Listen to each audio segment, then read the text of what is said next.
to have, I like to call it debug mode, because sometimes it feels like you can just like cheat. Yes.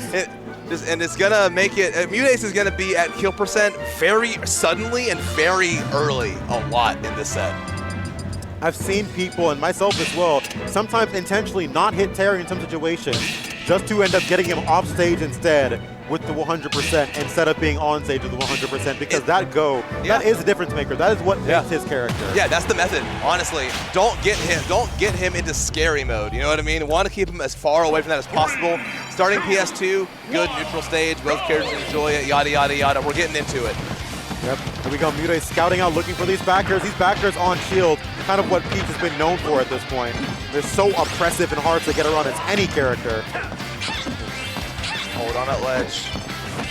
ID just knows the damage is going to rack up, but knows MuteAce can just kill you immediately too. So that is the double-edged sword of playing Terry, is like, yeah, I get to kill you like really early if I'm in go mode. But as a matter of like surviving to that point, YD could just die whenever. Yeah. And we know that MuteAce does have those combos. Getting the parry there we go. That was going to be a turn-up train to the grab. Actually missing there. I'm a little surprised. Yeah, it was right in his face. Rare miss from MuteAce. Probably won't see a lot of those this set if I had to guess. No. But YD, you know, breathing a big sigh of relief. Execution-wise, MuteAce probably being the most technically sound out of just about all the Peaches. But speaking of execution, it will not take much for that go to rip off. No, not much at all. It's just one simple FGC input. I know for a fact Ydelirious is capable of hitting it. I've seen him do it many times. It's just a matter of finding that opening, and MuteAce very aware of it, just trying to avoid that burst range by any means necessary. Yeah, there's not very many players who are better at playing in like high% scenarios than MuteAce. He's been that way for years, so I know, but he's hanging on by the seat of his pants here. Manages to fight his way back with that Nair. Looking to get a kill on this Terry before the go comes. Ow. Not going to be necessary. The combos are online. Get the kill now or suffer his wrath. Yeah, and that's the scary thing about Terry, bro. You don't even need the go to kill. That power dunk will get the job done just as well. Turning around, looking at tilt, and then immediately turning around to do that is hilarious. Yeah, and you know what's messed up, bro? It's still in kill percent. Oh my god! Oh, okay, never mind. I thought he died. I really thought he died. If that was command input, that might have actually killed. Yeah, and he's still sitting pretty at 179 go mode on deck. MuteAce, like we said earlier, suddenly at kill percent. Survives it though. Back air is going to send YD off to the side. 80%, 90%, 100%. These percents are absolutely scaling, and just like that, Peach is already at kill percent. Jab, jab, rising tackle with the command input should be killing up the top of PS2 right now. YD a little off on these timings, maybe not totally aware of when he's able to sneak in a hit on Peach, and MuteAce, the parry god. Honestly, if you don't hit Peach, good luck. All right, at this ledge, trying to use the down air to challenger, and back air actually just straight up beating the burn blue, and actually getting that stock there, just like that, a whole stock with almost no percent taken. MuteAce once again returning with this stock lead. Yeah, that was a huge turn from MuteAce. Didn't even let Terry get in the go, just took the damage, and like you said, get him off stage, and Terry just couldn't make it back. As good as his recovery is, MuteAce, or Peach rather, one of those characters that can kind of neutralize it. Peach being honestly the two framer that reaps all souls with that down air, right? Oh god, and yes. That's exactly what we saw there, and it's so hard to get past her at ledge because she also has a turnip and is scouting out the read as well, and it looks to me like MuteAce is just in Ydelirious' head right now. In his head. Yeah. And I've seen MuteAce do this a lot, where like it looks like he will just kind of go down a little bit, and it looks like, oh wow, okay, a bit of a struggle, and then all of a sudden it's like a switch just flips. MuteAce will just run through you and take over the momentum of the set, and then all of a sudden, he never gives it up either. It's like, you'll get that one stock in that first game, MuteAce switch flips in his head, and then it's over, like in the blink of an eye. That mid-game adaptation was ridiculous, honestly, because it was essentially two stocks virtually unanswered. So I want to see the adaptations we can see from YD's side, but it's a tall mountain to climb, obviously. Yeah, just really good from MuteAce, not letting YD take advantage of go very much. Might not let him get back to stage either, narrowly making it back. Yeah, MuteAce hovering high, YD had to go low, and just doing a really good job of avoiding anything MuteAce could have thrown out there to confirm that stock, but not going to find it yet. Good forward air. Trying to push him off stage. That's the benefit. YD had to air dodge there.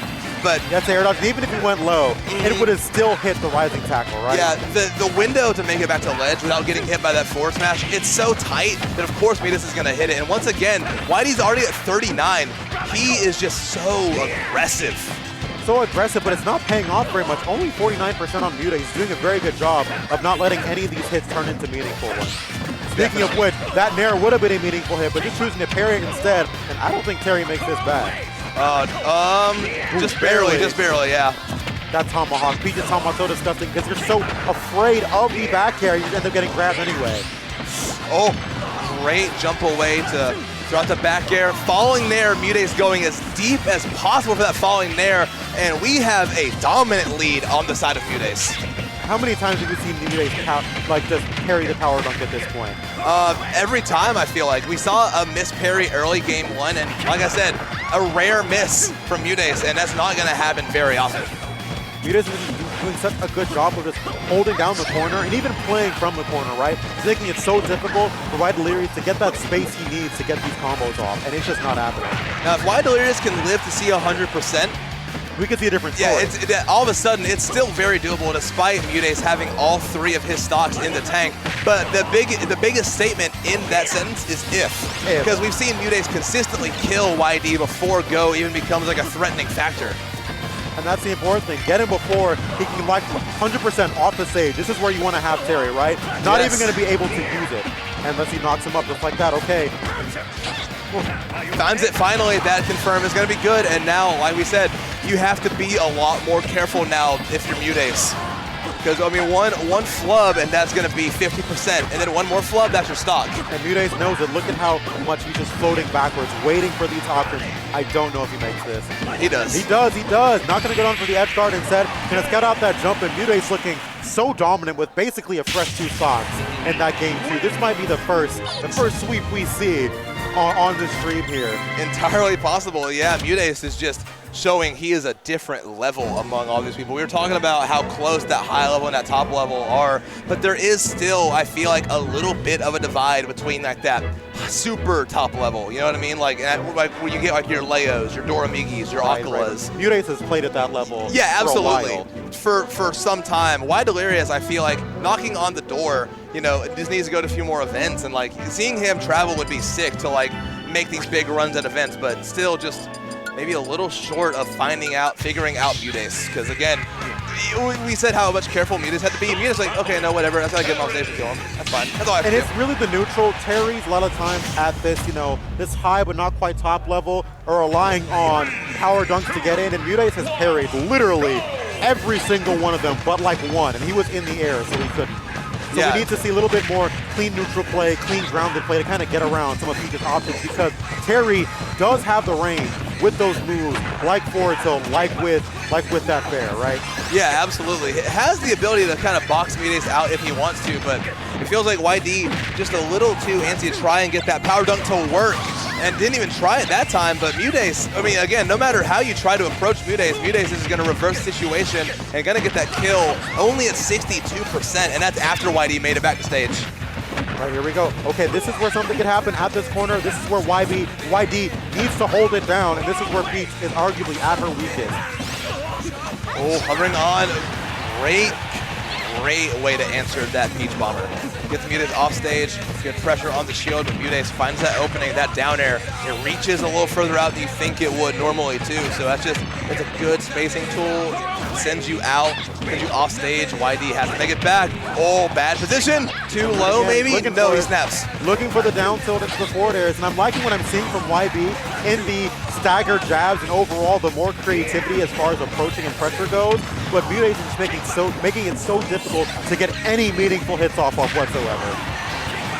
YD just struggling to get anything that matters here. He's in go mode, but he's off stage, and that's like you were saying earlier, and that's how MuteAce has made this run through YD so dominant so far. Yeah, just keeping him off the stage, even when you get it. Oh, that should have been a stock. Getting it anyway with the drag down, up air into Nair, ready even after the whip. That's the mark of an experienced player. Yes, the ability to just not care that your kill move didn't hit. It's like, okay, you're going to panic out of this, I'm going to kill you anyways. Exactly. Yeah, exactly.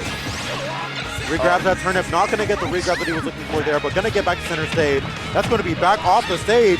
still stuck in disadvantage. YD finally managing to get back to that center stage, but honestly, it might be a little too late. Yeah, it might be just a little bit. Now, not as big of a lead for MuteAce in this game, so again, I think I've said it 50 times this set. If he could be on stage with Go, it's scary, but that's, again, it's not even an if really, it's just kind of like, what's the biggest if of all time, you know? It's just if, but never does. It needs to be a when and not an if, and the problem is, we're up here, and we're saying that, hey, if he gets Go on stage, MuteAce knows that too, he's up there. Yeah, right? Yeah, exactly. This is the good player, right? Ydelirious might be making his way into the If Man Hall of Fame, but that's one, right? Hey, it happens. One Go is all it takes. That's right. But again, you have to be so careful. Hey, there's 40. There's 40. Don't let it be you. Do not let it be you. He's burning blue away. This is dangerous. He's just not a heavy character. Definitely not. 78 already. Hey, this is what we were talking about. I have a bad feeling. I have a what? Whoa. I have a very bad feeling. I have a very why? Why'd we do it there? It could have been you. Yeah. It could have been you. It could have been you, should have been you, but it's not you at all. It's MuteAce making his way into winners quarterfinals. And for most characters, that is a smart Buster Wolf to go for there, right? Because they have to fast fall, but Peach could just sit there and float and fall out. And that's exactly what she did. She said, yes, I'm going to look down on you and say, okay, go ahead and whiff that super laggy, super strong move, and let me close out this set with a 3-0 sweep and walk away and keep my life in winners. Yeah, absolutely. Great run from MuteAce. Good run from YD, too. I mean, still hanging. He's guaranteed 25th at worst. Has some losers run to do ahead of him, but player of his caliber, I'm sure he can make something happen. So showed his good adaptations in that game absolutely. 3, but that is the mark that separates a lot of high players from top players.